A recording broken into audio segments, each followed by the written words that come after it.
नमस्कार, आप देख रहे हैं मौसम तक चैनल और मैं हूं देवेंद्र त्रिपाठी।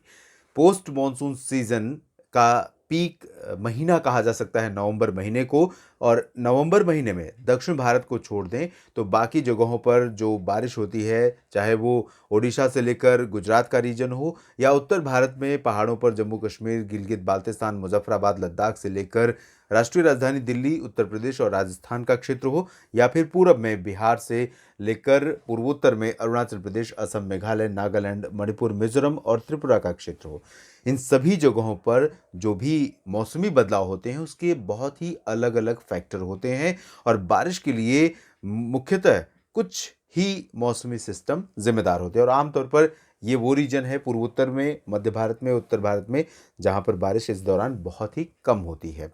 दक्षिण भारत के क्षेत्रों में बारिश इसलिए ज़्यादा इस दौरान होती है क्योंकि एक तरफ नॉर्थ ईस्ट मानसून एक्टिव रहता है, दूसरी ओर ये साइक्लोन सीज़न होता है। और साइक्लोन सीज़न के कारण साइक्लोन सीज़न इसलिए होता है क्योंकि इस समय अरब सागर और बंगाल की खाड़ी दोनों जगहों पर समुद्र की सतह का तापमान और विंड शीयर या अन्य एटमॉस्फेरिक कंडीशंस फेवरेबल होती हैं वेदर सिस्टम को डेवलप करने के लिए। और ये वेदर सिस्टम जब डेवलप होते हैं तो ज़्यादातर बंगाल की खाड़ी में जो मौसमी सिस्टम उठते हैं, अगर इन हवाओं को देखें तो हवाएं इस तरह से चल रही हैं। ये नॉर्थ ईस्ट मानसून का इफेक्ट है। और ये पूर्वी जो तटवर्ती रीजन है आंध्र प्रदेश से लेकर तमिलनाडु तक का लगातार इन नॉर्थ ईस्टर्ली करंट से प्रभावित हो रहा है। और यहाँ से मॉइस्चर यहाँ पहुँच रहा है और बादल बन रहे हैं, बारिश हो रही है। साथ ही जब यहाँ पर अंडमान व निकोबार द्वीप समूह के दक्षिण पूर्वी हिस्सों पर या दक्षिण पूर्वी बंगाल की खाड़ी पर कोई मौसमी सिस्टम इस दौरान बनता है तो सीधा वो स्ट्रेट चलता है और लगभग तमिलनाडु, इससे सटे आंध्र प्रदेश या इससे सटे श्रीलंका को हिट करता है। तो और इसके साथ ही साथ बंगाल की खाड़ी के साथ साथ अरब सागर का भी इम्पैक्ट होता है। और अरब सागर में मौसमी सिस्टम कई बार भारत के पश्चिमी घाट पर गुजरात से लेकर केरल तक बारिश देते हैं। और पिछले दिनों आपने देखा कि गुजरात में कई जगहों पर बारिश हुई। मुंबई, नासिक, पुणे समेत महाराष्ट्र के कई शहरों में बहुत व्यापक वर्षा रिकॉर्ड की गई। तटीय कर्नाटक और केरल में व्यापक वर्षा हुई। लक्षद्वीप में बारिश हुई। तो इसके लिए जिम्मेदार था बंगाल की अरब सागर पर बना मौसमी सिस्टम। और ये भी आपको बता दें कि आमतौर पर इस दौरान ये जो पोस्ट मानसून सीजन है, इस दौरान बंगाल की खाड़ी ज़्यादा एक्टिव होती है कंपेरेटिव टू अरब सागर। तो अरेबियन सी में ज़्यादातर मौसमी सिस्टम खुद ही जनरेट नहीं होते, बल्कि जो रेमेनेंट इफेक्ट होता है बंगाल की खाड़ी से भारत के ज़मीनी भागों को पार करने या कोमोरिन रीजन से होकर बंगाल के अरब सागर में पहुंचने वाले, तो यही सिस्टम रीजनरेट होते हैं। और इस हाल के समय में आपने देखा भी कई बार रीजनरेशन हुआ है सिस्टमों का, और वो सिस्टम अरब सागर में नहीं बल्कि बंगाल की खाड़ी में बने थे। इस समय एक साइक्लोनिक सर्कुलेशन दक्षिण पूर्वी बंगाल की खाड़ी पर डेवलप हो चुका है। अगले 24 घंटों में ये और इंटेंसीफाई हो सकता है और 24 से 48 घंटों में लो प्रेशर की शक्ल में आ सकता है। यानी बहुत ही कम दबाव का क्षेत्र फिर से यहाँ पर बन सकता है। और ये कम दबाव का क्षेत्र फिर से जो भारत का दक्षिणी प्रायद्वीपीय क्षेत्र है, इन भागों में कई जगहों पर आने वाले समय में बारिश का प्रबंध पूरी तरह से कर सकता है। दूसरी ओर मैं बात करूंगा उत्तर भारत में जो भी बदलाव होता है, आप जानते ही हैं, बार बार इसको कहने की ज़रूरत नहीं है, लेकिन ये जो बदलाव होता है आमतौर पर क्योंकि ग्लोब इस तरह से घूमता है, और ग्लोब जब घूमता है एंटी क्लॉकवाइज तो निश्चित रूप से जो कैस्पियन सी या जो भी इस तरफ से हमारे पश्चिम में समुद्री क्षेत्र पड़ते हैं, वहाँ से उठने वाली हवाएं वो सीधा घूमकर हमें हमारे पास आती हैं। और हमारे जो उत्तरी रीजन है गिलगित बाल्टिस्तान, मुजफ्फराबाद, लद्दाख से लेकर जम्मू कश्मीर और हिमाचल तथा उत्तराखंड के, इसके साथ ही साथ राजस्थान, पंजाब, हरियाणा, दिल्ली, वेस्ट यूपी, ये जो रीजन है, इन भागों पर इन पश्चिमी हवाओं का असर ज़्यादा पड़ता है। आमतौर पर इससे पहले अगर हम अक्टूबर से पहले की स्थिति देखें सितंबर तक की, तो ये हायर एल्टीट्यूड से होकर गुजरते हैं जो कैस्पियन सी से उठते हुए सिस्टम है। लेकिन अक्टूबर नवंबर में आते आते ये थोड़ा सा लोअर एल्टीट्यूड से गुजरने लगते हैं। और इसी इसी वजह से उत्तर भारत में नवंबर और दिसंबर के महीनों में बारिश और बर्फबारी की गतिविधियां बहुत ज़्यादा हो जाती हैं। तो एक मैप में मैं आपको यहाँ पर दिखाने की कोशिश करूँगा। ये है कैस्पियन सी और ये तुर्कमेनिस्तान और अज़रबैजान की सीमाओं से सटा हुआ समुद्री क्षेत्र है छोटा-सा। और यहाँ से जब हवाएँ उठती हैं, इवेपोरेट होती हैं और इन इवेपोरेशन के प्रोसेस में जो मॉइस्चर उठता है वो ग्लोब के घूमने, क्योंकि ग्लोब उस तरफ घूम रहा है तो ये हवाएँ इस तरफ आती हैं और इस तरफ आने के प्रोसेस में ये आ जाती हैं उत्तर भारत की इन पर्वतीय इलाकों तक। गर्मियों में या मानसून के सीज़न में ये हवाएँ थोड़ा-सा ऊपर से होकर निकल जाती हैं। ये मॉइस्चर थोड़ा-सा ऊपर की तरफ से होकर निकल जाता है, जबकि जब सर्दी का सीज़न आता है अक्टूबर, नवंबर, दिसंबर का, तब ये हवाएँ इस तरह से होकर गुज़रती हैं। और ये जो साइकिल है ये हर साल आप देखते ही हैं। तो यही हवाएँ और यही बदलाव, यही डब्ल्यूडी उत्तर भारत के पहाड़ों पर, मैदानी इलाकों पर बारिश देते हैं।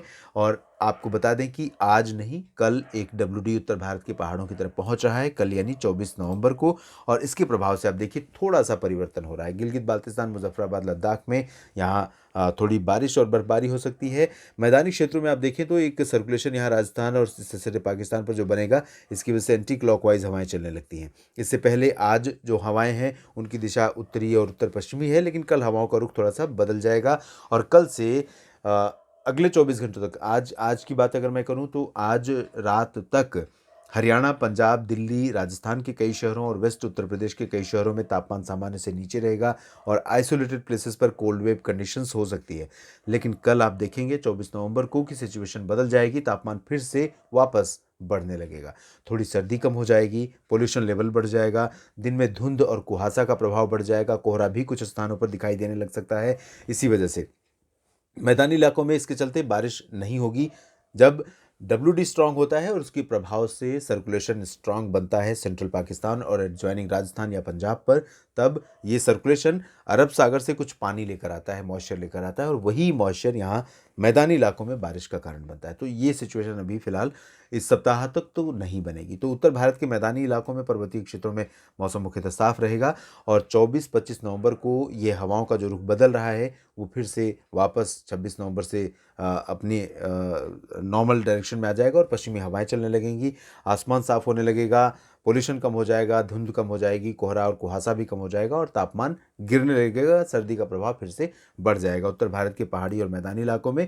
साथ ही साथ उत्तर प्रदेश, बिहार, गंगे पश्चिम बंगाल, झारखंड में भी इसी तरह का इम्पैक्ट यहाँ पर देखने को मिलेगा। पूर्वोत्तर में Arunachal Pradesh one of the rainiest place है और इस दौरान अगले 4-5 दिनों के दौरान अगर हम देखें तो अरुणाचल प्रदेश को छोड़कर शेष पूर्वोत्तर राज्यों में ड्राई वेदर रहेगा।